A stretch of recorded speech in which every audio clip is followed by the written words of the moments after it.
আসসালামু আলাইকুম রহমতুল্লাহ। প্রিয় শিক্ষার্থী ভাই বোনেরা, আজকে আমরা মাছ এবং মেনি এই দুটার পার্থক্য আমরা জানবো এবং কিভাবে মাছ এবং মেনি ব্যবহার করব তার উপায় জানবো। আমরা জানি যে মাছ মানেও অনেক, মেনি মানেও অনেক, তবে there is a big difference between much and many. You can not use much and many in every spaces.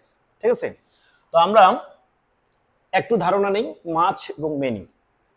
ঠিক আছে, আমরা একটা গ্রামারের কাউন্টেবল এবং আনকাউন্টেবল নাউন সম্পর্কে জানি। কাউন্টেবল এবং আনকাউন্টেবল। কাউন্টেবল হচ্ছে গণনাযোগ্য, অর্থাৎ যে সমস্ত জিনিসকে আমরা গণাইতে পারবো, গুনতে পারবো, সেটা হচ্ছে কাউন্টেবল। আর যেটাকে আমরা গণনা করতে পারবো না, ঠিক আছে, জাস্ট আমরা ওজন বা পরিমাপ করতে পারি, সেটা হচ্ছে আনকাউন্টেবল, অর্থাৎ যেটাকে বলা হয় ম্যাটেরিয়াল নাউন। ঠিক আছে, তো আমরা মনে রাখবো যদি সংখ্যাবাচক শব্দ হয়, কাউন্টেবল হয়, তাহলে আমরা মেনি ব্যবহার করব। ঠিক আছে, আর যদি আনকাউন্টেবল অর্থাৎ যদি গণনাযোগ্য না হয়, অর্থাৎ অগণনাযোগ্য, ঠিক আছে, সেটাকে আমরা মাছ দিয়ে আইডেন্টিফাই করব। Okay, how days time have you spent.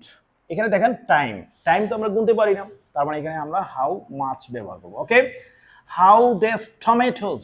Tomatoes এখানে কাউন্টেবল, তাই না, এখানে প্লুরাল নাউন, তার মানে আমরা গণনা করতে পারি, টমেটোকে গণনা করতে পারি, তার মানে এখানে আমরা হাউ মেনি বলবো। ক্লিয়ার?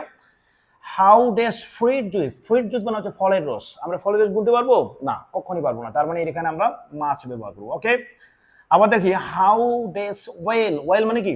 তেল, তার মানে এটা লিকুইড, তার মানে আনকাউন্টেবল, এক্ষেত্রে আমরা অবশ্যই মাছ ব্যবহার করবো। ওকে, আবার দেখো হাউ ডেজ প্যান্স। প্যান মানে হচ্ছে কলম, তার মানে এখানে অসংখ্য কলমের কথা বলা হচ্ছে, তার মানে কাউন্টেবল, তাই না, তার মানে আমি অবশ্যই হাউ মেনি ব্যবহার করবো।